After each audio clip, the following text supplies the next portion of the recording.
Večer.com danes na eni predbožični kavi za Gorazdom Ademovićem Gogijem. Zdravo, Gogi. Ja, lepo zdrav vam. Gogi, vidim, da te parkelj ni odnesel. To je meni strašno nenavadno. Kam si se skril? Kaj to nemogoče, da bi te prezrl, ne?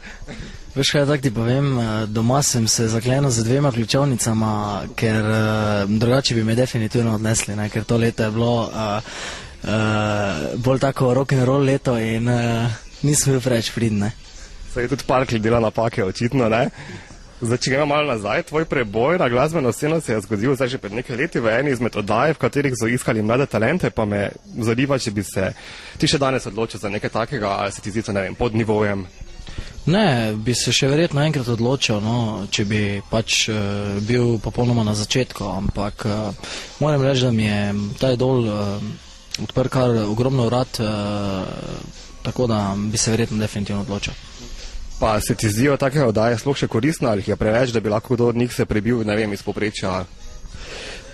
Ne vem, jaz mislim, da je za vsakega mladega glasbenika, ki bo glasbenik ali hoče postati glasbenik, verjetno to dobra oddaja, na kateri se lahko predstavi širši publiki in podpiram to, zakaj pa ne.